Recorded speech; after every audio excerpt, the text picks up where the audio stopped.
네, 오늘은 좀 모세에 대한 말씀을 이제 좀 나누어 보려고 합니다.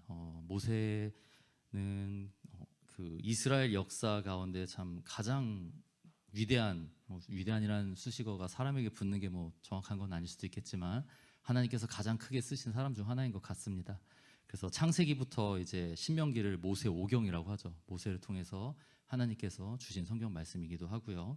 또 예수님께서 이 변화산에서 그 예수님의 영광을 드러내셨을 때 구약을 대표하는 두 사람이 이제 나타나는데 그중 한 명이 바로 이제 모세였습니다. 그래서 위대한 어떤 하나님의 믿음의 영웅이라고 모세를 말할 수 있을 것 같습니다. 모세 일대기를 보면 인간적으로 봐도 참 멋있게 산 사람인 것 같습니다. 그래서 모세 일대기가 영화로도 많이 제작이 되었었죠. 출생의 비밀을 간직한 왕자로서 그런데 그 왕궁의 어떤 안락함에 취해 사는 것이 아니라 자신의 그 동족의 아픔을 보고 맞서 싸우기도 하였고, 그러나 실패하여서 도망간 후에 40년 동안 이제 광야에서 사실 인생이 끝났다라고 생각하는 시점까지 80살까지 지내다가 하나님이 극적으로 부르셔서 놀라운 어떤 기적을 그를 통해 일으키시고, 또 그래서 애굽으로부터 자신의 민족을 구원한 그런 참 위대한 그런 지도자였습니다. 그래서 신명기 34장 10절에서는 이스라엘의 모세와 같은 선지자가 일어나지 못하였다라고 말하고 있을 정도입니다.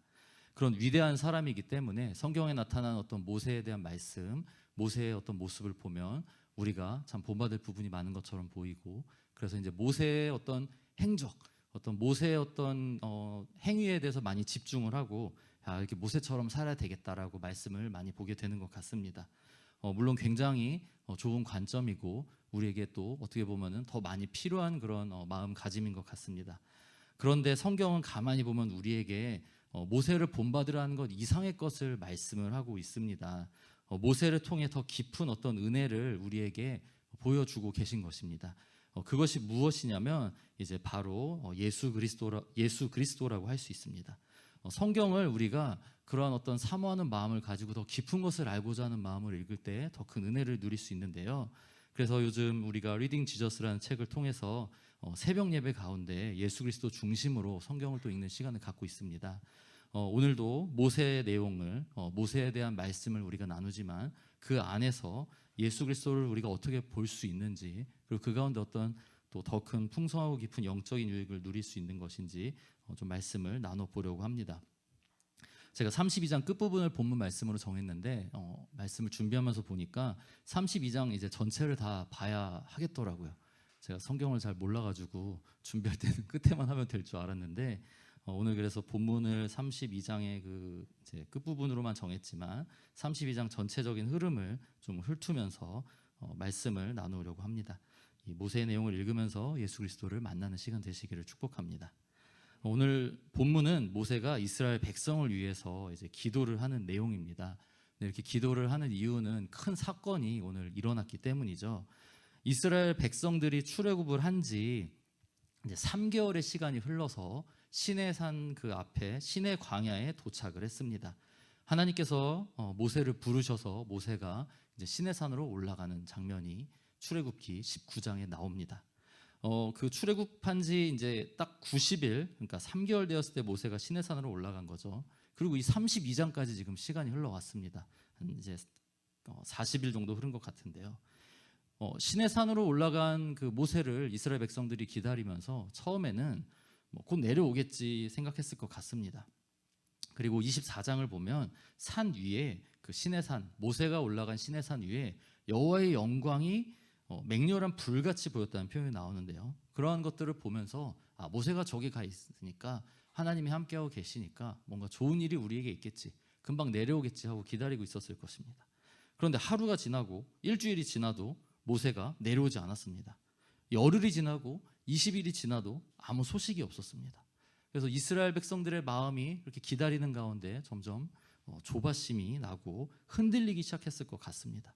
요즘처럼 핸드폰이 있으면 핸드폰으로 카톡이라도 하고 안 하면 전화라도 받고 어떻게든 했을 텐데 핸드폰도 없고 사람을 올려 보내자니 모세가, 하나님께서 모세를 통해서 경고하셨죠. 누구도 오게 하지 말라고, 죽을 것이라고. 사람을 보낼 수도 없었습니다. 그렇게 기다리는 가운데 벌써 이제 30일이 지난 거예요. 30일이면 지금 출애굽해서 여기 시내산까지 오는 때 걸린 시간의 3분의 1입니다. 그 90일 3개월 동안에 여러분 근데 아무 일도 없었습니까? 별의별 일이 다 있었죠. 출애굽해서 바로의 군대가 추격해 와서 홍해가 기적적으로 갈라져서 바로의 군대의 추격을 따돌렸고, 물이 떨어져서 목말라 죽을 뻔하였고, 아말렉과 전투가 벌어지기도 했었습니다. 이게 다 90일 동안 일어난 일이었습니다. 그러니까 이스라엘 백성이 지금 30일 기다리는 게 쉬운 일이 아니었던 거예요. 근데 30일을 기다려도 아무 소식이 없어요. 한 곳에서, 광야 한 곳에서 이렇게 오래 머물러 있던 것도 불안하고, 모세는 나타나지 않으니까 더 불안하기 시작했습니다. 그렇게 이제 40일이라는 시간이 흐르자, 40일 정도 시간이 흐르자 이스라엘 백성들이 더 이상 기다리지 못하고 오늘 이 32장 앞부분에서 아론에게 찾아가서 모세가 죽은 것 같으니까 우리를 인도할 신을 만들어 달라고 부탁을 합니다. 근데 아론은 또 그 요구를 또 덥석 받아들여가지고 작은 금을 너희가 갖고 와라 해서 그 금을 가지고 금송아지 우상을 만들고 그 앞에서 막 춤을 추고 뭐 찬양을 하고 이제 예배를 드렸습니다. 그리고 그러고 있는 가운데 하나님께서 모세에게 말씀을 하셔서 모세가 내려와서 그 장면을 보는 것이 32장의 내용인데요. 모세가 40일 40주 40야를 하나님의 산 호렙 그 시내산 위에 있었다라고 말씀하고 있기 때문에 이 때가 딱 40일이 흐른 후에 일어난 일인 것으로 보입니다. 그 상황을 산 위에 있던 모세에게 하나님께서는 알고 계셨기 때문에 이스라엘 백성을 진멸하고 모세 너로부터 새로운 출발을 하겠다라고 모세에게 하나님께서 말씀을 하시는 게 오늘 본문에 나옵니다. 윗부분에 10절에서 내가 그들에게 진노하여 그들을 진멸하고 너를 큰 나라가 되게 하리라고 말씀을 하셨습니다. 무슨 의미입니까? 이스라엘 민족이 아니라 모세 민족을 하나님께서 새로운 하나님의 어떤 백성, 하나님의 민족으로 세우시겠다는 뜻입니다. 여러분, 만약에 하나님께서 그렇게 말씀하시면 어떠실 것 같습니까?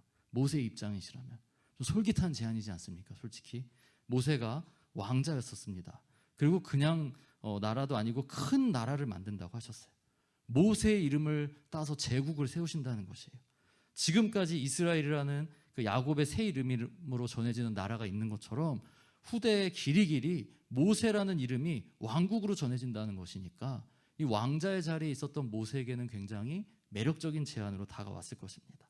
또 그가 왕자의 어떤 교육을 받았기 때문에 충분히 자신이 감당할 수 있을 거라고 생각을 했었을 것입니다. 그리고 명분도 충분했습니다. 이스라엘 백성들이 심히 부패하여서 이 하나님의 형벌, 하나님의 진노를 받아 멸망당해도 지금 마땅한 상황이었기 때문입니다. 근데 모세는 그에 대해서 하나님의 그런 말씀에 뜻밖의 반응을 보이죠. 13절에서 그러니까 이 아브라함과 이삭과 이스라엘을 기억하소서라고 말씀을 하면서 아브라함에게 하나님이 하셨던 약속, 그 언약을 언급을 하면서 뜻을 돌이켜달라고 말씀을 하십니다. 그리고 그 기도를 들은 하나님께서 이스라엘 백성을 멸망시키지 않기로 결정을 하셨다는 내용이 이어서 나옵니다. 근데 이 본문 여기까지를 보면 모세는 죄악으로 멸망당해 마땅한 이스라엘 백성을 위해 이제 하나님께 중보하는 모습을 보이고요. 하나님께서는 그렇게 중보하는 모세의 기도를 듣고 이스라엘 백성을 멸망하지 않으시는 내용으로 보입니다. 얼핏 보면 그래서 그냥 읽으면 하나님은 막 너무 진노가 가득하셔서 이스라엘 백성을 멸망시키지 못해서 죄송합니다. 안달이 나신 것 같고 모세는 그런 하나님을 아주 긍휼한 마음으로 뜯어 말리는 모습처럼 보입니다. 근데 본문을 자세히 살펴보면 그런 내용이 아닙니다. 본문을 가만히 뜯어보면 하나님께서 사실 모세에게 하나님의 어떤 그 깊은 속마음을 가르쳐 주시기 위해서 이러한 대화를 이끌어가고 계신다라고 보는 것이 이제 타당한 해석입니다. 그 이유를 본문에서 두 가지를 찾을 수 있는데요. 10절에 보면 내가 하는 대로 두라는 말로 모세에게 말씀을 시작하시는데요. 많은 학자들이 이 말씀을 이스라엘을 위한 모세의 중보 기도를 기대하는 그런 뉘앙스의 말씀이라고 해석을 합니다. 그리고 또 다른 근거는 모세의 기도에서 찾을 수 있습니다. 모세가 아브라함에게 하신 그 약속, 그 언약을 13절에서 언급하면서 이스라엘 백성을 하나님 멸망시키지 말라고 기도를 하고 있는데요. 이 왜 언약을 모세가 하필 언급을 하였을까요? 이 모세를 부르셨던 출애굽기 앞부분의 내용을 보면 하나님께서 모세에게 몇 번이고 너의 조상의 하나님, 아브라함의 하나님, 이삭의 하나님, 야곱의 하나님이라고 하나님 자신을 소개하고 말씀을 하셨습니다. 그러니까 하나님께서는 아브라함의 후손인 이스라엘 백성들을 번성하게 하신다고 아브라함에게 약속을 언약을 맺으셨었죠. 그것을 지금 상기시켜 그것 때문에 너희를 구원하겠다라고 모세에게 말씀을 하셨습니다. 그러니까 하나님께서는 그들이 이스라엘 백성들이 오늘 보이는 모습 가운데 멸망당하기 마땅한 죄인이었지만 그러나 더 깊은 마음 가운데 그들을 사랑하셔서 구원하기 원하셨고 그들을 구원하는 방법으로 중보자를 사용하신다는 것을 보이시고자 모세에게 그 중보자의 어떤 기도, 중보자의 어떤 그 사명을 감당하게 하시려고 중보 기도를 이끌어내려고 이러한 대화를 지금 이끌어내셨던 것입니다. 그래서 이러한 모세의 중보 기도로 인해서 하나님께서는 진노 대신에 긍휼을 이스라엘 백성에게 내리시죠. 이스라엘 백성을 멸망하시려는 뜻을 돌이키셨습니다. 이런 이스라엘의 모습과 모세의 모습을 보면 여러분 무엇이 생각이 나십니까? 저는 저 자신과 예수 그리스도의 어떤 모습이 오버랩이 되었습니다. 이스라엘 백성들의 죄를 객관적으로 보면 여러분 참 가증스럽죠. 사실 하나님의 진노를 받기에 마땅한 죄입니다. 어떻게 그걸 못 기다려가지고 하나님을 내팽겨치고 아니면 하나님의 형상을 소라고 자신들이 이집트에서 봤던 그 이방신들의 모습 중에 하나의 소 형상으로 따서 그 앞에서 춤을 추고 예배를 드릴 수가 있습니까? 하나님의 진노를 받기에 마땅한 것입니다. 그런데 객관적으로 그렇게 보는 것이 아니라 그들의 상황 가운데 나는 어땠을까를 생각해 보니까 우리 역시 그렇게 하지 않았을 거라는 결론이 나오더라고요. 여러분 우리가 제일 못하는 게 무엇입니까? 제가 제일 못하는 게 가만히 보면 하나님 앞에서 기다리는 것이더라고요. 하나님께서 분명히 약속하셨다고 믿어져도 그 약속에 대해서 무언가 이루어지는 일이 없거나 또 상황이 악화되면 마음이 막 요동칩니다. 불안하고 두렵습니다. 하나님의 약속을 받고 기다려보신 분은 아마 제 말을 좀 이해하실 것입니다. 그렇게 사실 우리가 하나님의 약속을 신뢰하지 못한 채 얼마나 많이 일상을 보내고 또 얼마나 많은 우상들을 마음속에 만들어 놓고 의지하고 살고 있는지 모릅니다. 하나님께서는 분명히 사람이 떡으로만 살 것이 아니고 하나님의 입에서 나오는 모든 말씀으로 산다라고 말씀하시고 약속을 하셨습니다. 저도 분명히 그 약속을 받고 믿었는데 제 삶을 보면 그 약속을 믿지 못해서 제 마음대로 황금송아지를 섬기고 그래서 참 하나님의 어떤 징계를 받았던 시간들이 참 많이 있었습니다. 그중 하나가 제가 몇 번 말씀드린 적이 있었는데 주식 투자와 가상화폐 투자였었습니다.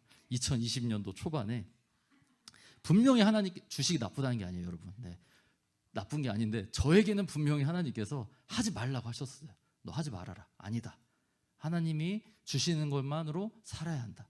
근데 제가 사례비 갖고 하나님 제가 죄송하기도 하고 교회에 더 쓰고 싶습니다. 더 좀 풍성하게 살고 싶은데 교회에서 받는 사례비로 그렇게 쓰자니 일단 첫째 모자라고 둘째 양심의 가책이 느껴져서 저도 이제 재테크의 시대를 맞이하여서 제가 한번 제 살 길 한번 해보겠습니다. 지지해 주세요라고 그렇게 소액을 넣었는데 2021년이죠. 2020년 12월부터 2021년 1월, 2월 초반에 주식 시장에 무슨 일이 일어났었는지 아마 경험해 보신 분들은 아실 것입니다. 제가 그때 분명히 하나님이 말리셨는데도 장대 양봉과 빨간불에 눈이 멀어서 하나님의 말씀을 해서 무시했고 소액으로 시작을 했는데 대출까지 해서 넣었다가 결국은 큰 장대 음봉과 원금 손실을 하는 징계를 받고 아직도 그 손실을 갚고 있습니다. 사실 참 기다리지 못하는 다른 걸 통해서 다행히 하나님이 채워주셨는데요.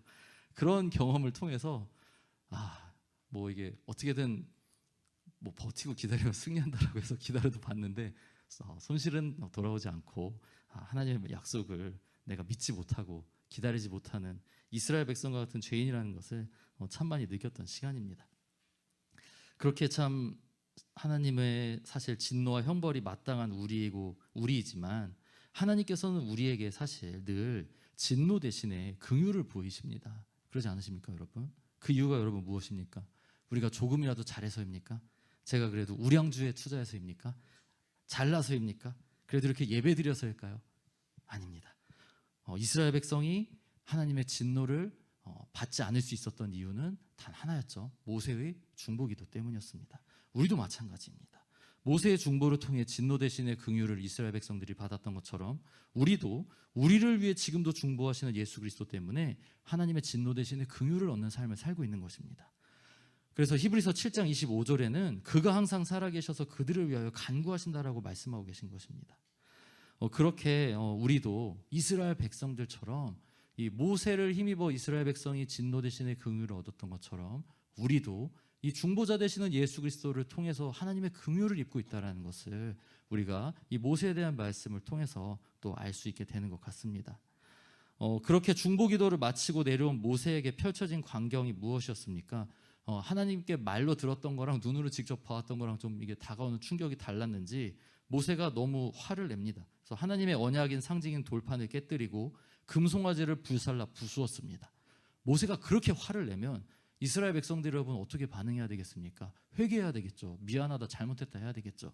그런데 그렇지 않는 모습들을 많이 보입니다.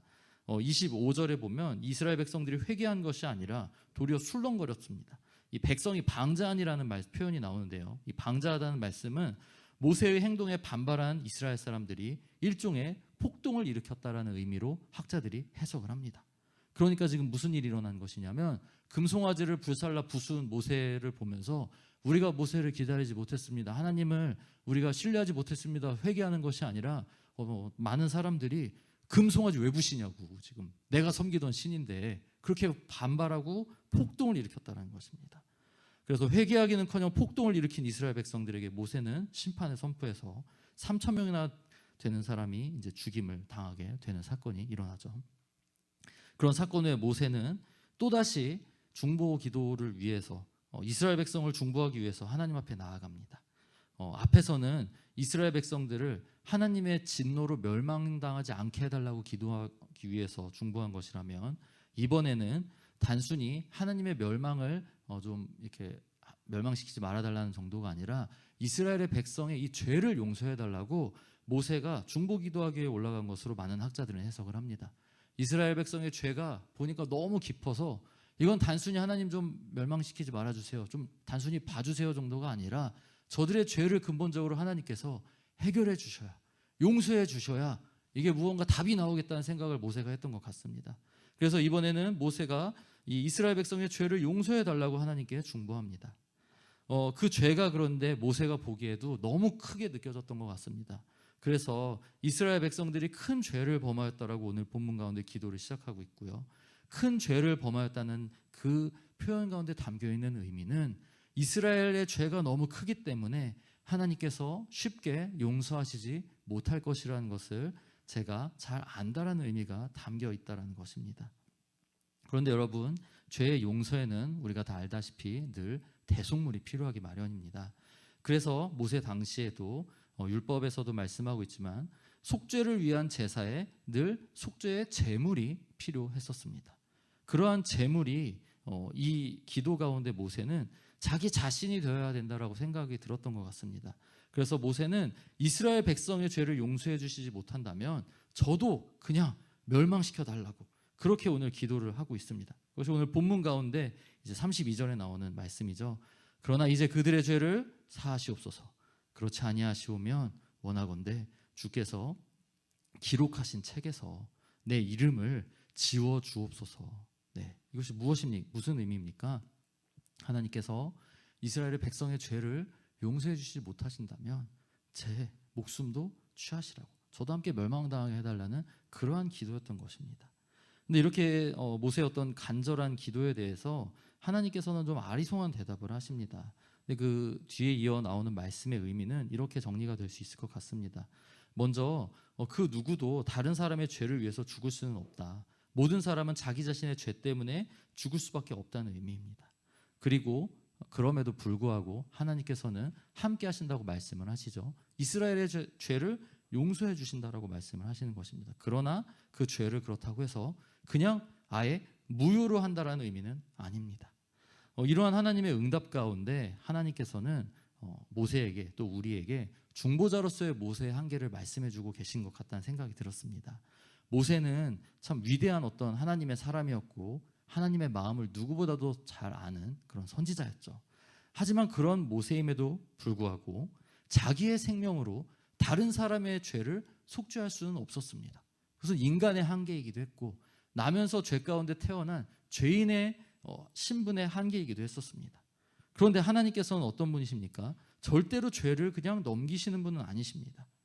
그런 이러한 사실은 하나님의 백성들이 죄 용서를 받기 위해서는 하나님의 백성의 스스로의 힘으로는 무언가 할 수 있는 일이 없고 답이 없고 무언가 하나님 편에서 액션을 취하셔야, 하나님 편에서 무언가를 행하셔야 이스라엘 백성들이 죄 용서를 받을 수 있겠구나라는 결론이 우리에게 나오게 되는 것 같습니다.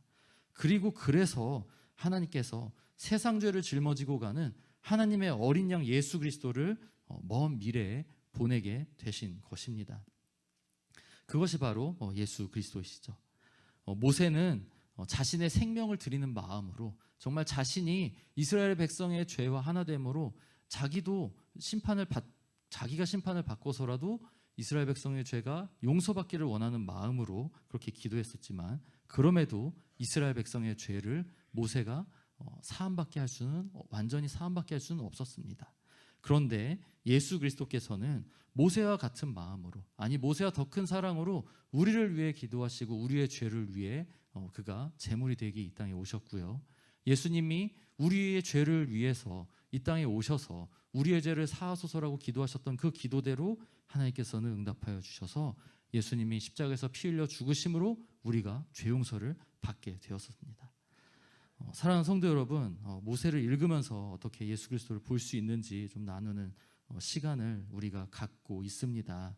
그런데 그렇다면 이런 내용이 우리에게 여러분 무슨 의미가 있는 것일까요?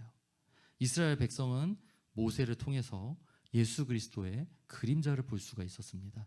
그래서 모세를 예수 그리스도의 그림자 아니면 예수 그리스도의 모형이라는 표현을 하곤 합니다. 먼 미래에 하나님께서 우리를 위한 어떤 중보자, 우리의 죄를 위해서 구원해 주실 이제 메시아라고 표현하죠. 메시아를 보내주신다라는 것을 이스라엘 백성들은 모세를 통해서 알 수 있었습니다. 이게 먼 미래에 일어난 일이기 때문에 구체적으로 어떻게 어떤 분이 어떤 모습으로 오시는 것인지는 모르지만 그 본질, 우리의 죄를 대신하시고 우리의 죄를 위하여 기도하시고 우리를 사랑하시는 그 예수 그리스도의 본질을 이스라엘 백성들은 모세를 통해서 간접적으로나마 볼 수 있었습니다. 여러분, 그러면 우리는 어떻습니까? 우리 주변에도 이스라엘 백성과 같은 영혼들이 있습니다. 하나님에 대해서 듣지 못하고 알지 못한 영혼들이 있고요. 하나님에 대해서 들어는 보았지만 주님의 마음을 알지 못하기에, 또 자기의 죄를 보지 못하기에 주님을 믿지 못하고 주님께로 나오지 못하는 영혼들이 있습니다. 우리가 그들에게 바로 모세가 되어야 될 줄로 믿습니다. 우리의 주변에 믿지 않는 그 영혼들, 그 가족과 친지와 주변 사람들이 그들에게 우리가 모세와 같은 마음으로, 중보자의 마음으로 서서 그들을 위해 기도하고 그들을 사랑하는 주님의 마음을 품고자 하나님 앞에서 씨름한다면, 그들이 예수 그리스도를 모세를 통해서 이스라엘 백성들이 보았던 것처럼 그들이 우리를 통해서 예수 그리스도의 마음을 보고 예수 그리스도가 어떤 분이신지를 알고 주님께로 돌아오는 그러한 영혼 구원의 역사가 있을 줄로 믿습니다. 또한 모세를 보면 또 우리에게 주시는 하나님의 예비된 은혜를 우리가 볼 수 있는 것 같습니다. 모세는 하나님께 중보자의 자리에 서 있었습니다. 그가 중보자의 자리에 서서 깊은 기도로 나아갈 때 하나님의 그 깊은 마음을 깨달을 수 있던 것을 우리가 보게 됩니다. 모세에 대해서 하나님께서 하시는 평가들, 어떤 말씀들을 제가 참 부럽게 느껴졌던 적이 있었습니다. 대표적인 게 민수기 12장 8절에 나오는 말씀인데요. 모세에 대해서 하나님께서 내가 대면하여 명백히 말하고 은밀한 말로 하지 않는다고 하였습니다. 모세는 나에게 친구와 같다는 말을 하였습니다. 모세는 어떻게 그렇게 하나님과 친밀할 수 있을까? 어떻게 그렇게 하나님을 가까이 하고 하나님의 마음을 잘 알 수 있을까? 부러운 마음이 들었었습니다. 근데 그 가운데 그 답을 오늘 저는 모세의 중보 기도 가운데서 찾을 수 있었던 것 같습니다. 그가 이스라엘의 백성의 죄악을 보며 깊은 기도 가운데 들어갔었기 때문에, 그 기도 가운데 하나님의 사랑의 마음을 그가 깨달았기 때문에 하나님과 그렇게 친밀할 수 있었다라고 생각이 들었습니다. 여러분, 죄에 대한 분별은, 죄에 대한 분노와 진노는 우리에게 다 있습니다. 우리에게 하나님이 양심을 주셨기 때문에.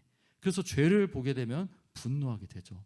그리고 죄 중에서도 이 불순종의 죄, 저희 아들이 지금 예배를 드리고 있는데, 부모가 분명히 말을 했는데 안 하고 어기면 정말 많이 화가 나는데요. 더 화가 나는 건 무엇이냐면 자기가 잘못을 했는데 잘못을 인정하지 않을 때, 그때는 뭐 거의 이제 제 머리에도 뚜껑이란 게 있고 이게 여다지 기능이 있구나라는 걸 그때 느끼게 되죠. 막 저혈압이 치유가 되고 막 저체온증이 막 치유가 되고, 체온이 1도가 올라가면은 뭐 암이 뭐 죽는다던데, 야, 나 장수할 수 있겠구나, 막 이런 느낌이 막 들게 되죠. 그래서 이제 소리를 지르게 되는데, 감사한 마음, 거짓말하면 안 되겠죠. 화가 나서. 하나님이 우리를 보실 때, 사실 우리가 우리 주변 사람을 볼 때 그런 죄악들을 보면서 완악한 마음, 불순종하는 마음, 죄악을 저지르고도 인정하지 않는 그런 강팍한 마음을 보면서 우리가 진노, 분노를 느끼게 됩니다. 하나님이 주신 양심의 기능이라고 생각을 합니다. 주님께서는 분명히 죄를 미워하시는 분이십니다. 그런데 여러분, 주님은 어떤 분이십니까? 주님의 더 깊은 본심은 어떤 것입니까? 그것은 좀 어떤 깊은 곳에 감춰져 있는 것 같은데요. 죄를 미워하시기에 죄인의 죄를 보며 화나시지만, 하나님께서 죄를 보는 것이 아니라 그 죄인을 사랑하시기에 그 죄에 대한 진노 깊은 이면에는 죄인을 향한 하나님의 사랑, 용서, 긍휼이 감춰져 있습니다. 그래서 예수님께서는 그러한 주님의 마음을 우리에게 보여주시고자 이 십계명과 대비된다라고 할 수 있는 산상수훈에서 무조건적인 어떤 사랑과 용서와 긍휼을 우리에게 말씀하여 주시고 하나님의 진정한 마음을 우리에게 보여주고 계신 것 같습니다. 우리도 언제 그 하나님의 그 깊은 사랑을 느낄 수가 있습니까? 언제 우리가 그 하나님의 깊은 우리를 향한 긍휼을 느낄 수가 있습니까? 우리의 주변 사람들을 향해서 우리가 모세와 같은 자리로 나아갈 때일 줄로 믿습니다. 우리의 주변에 완악한 사람들 보면서, 하나님을 부인하는 사람들 보면서, 우리에게 죄악을 저지른 사람을 보면서 단순히 분노하고 받은 상처 때문에 아파하는 것이 아니라 그들을 위해서 기도의 자리로 나아갈 때 그들의 죄에도 불구하고 그들을 사랑하시면서, 그래서 그들을 지금도 주님께로 돌아오기를 간절히 원하고 계시는 그 주님의 긍휼과 사랑을 우리가 모세와 같이 중보 기도의 자리로 나아갈 때 느낄 수 있게 된다는 것입니다. 제가 전도사 때 한 청년이 하나님의 사랑이 자기를 향한 어떤 그 마음이 느껴지지가 않아서 괴롭다, 어떻게 해야 되냐라고 이렇게 이야기를 했던 적이 있습니다. 그때는 저도 뭐가 뭔지를 몰라가지고 뭐라고 대답해야 될지를 몰라서 그냥 우리는 죄인이라는 것만 반복하다가 그 자매였는데 약간 뛰쳐나갔던 적이 있어요. 지금 생각하니까 너무 미안한데, 지금 또 이렇게 말하면서 성도님들의 반응을 보니까 더 미안한데 집에 가서 좀 기도 좀 해야 되겠습니다. 네, 이제는 말씀드릴 수 있을 것 같아요. 이제는 말씀드릴 수 있습니다. 혹시 이 가운데 하나님의 마음이 느껴지지 않아서 괴로운 분 계시지 않습니까? 하나님이 나를 정말 사랑하신다고 하는데 머리로는 알겠는데 마음으로는 못 느끼시는 분들 계시지 않습니까? 아니면 삶의 고난으로, 어려움으로, 주변 사람들에게 받은 상처로 너무 마음이 아프고 무거워서 하나님의 사랑이 어느덧 나에게 멀게만 느껴지는 분들 계십니까? 만약 그렇다면 주님께 기도로 나아가셔서, 생수가 지금 떨어지는 소리가 나는데 주여, 주님께 기도로 나아가셔서 이 주님의 그 마음을 사모하며 그 영혼, 나의 주변에 하나님을 모르는 영혼들을 위해서 한번 기도해 보시기 바랍니다. 하나님, 저 사람이 저렇게 죄가 많음에도 불구하고 하나님께서 사랑하신다는 것을 내가 알기를 원합니다. 주님의 마음을 내가 알기를 원합니다. 주님의 마음이 내 안에 정말 폭포처럼 쏟아져 내리기를 원합니다. 그 사람 사랑하고 용서하는 주님의 마음을 알게 해주세요. 그리고 그 사람 내가 용서할 수 있게 해주세요라고 여러분 한번 기도해 보시기 바랍니다. 그렇게 주님의 마음을 사모하면서 중보하는 영혼이 깊은 곳에서 하나님의 마음을 만날 수 있고 하나님의 그 깊은 마음을 알게 될 줄로 믿습니다.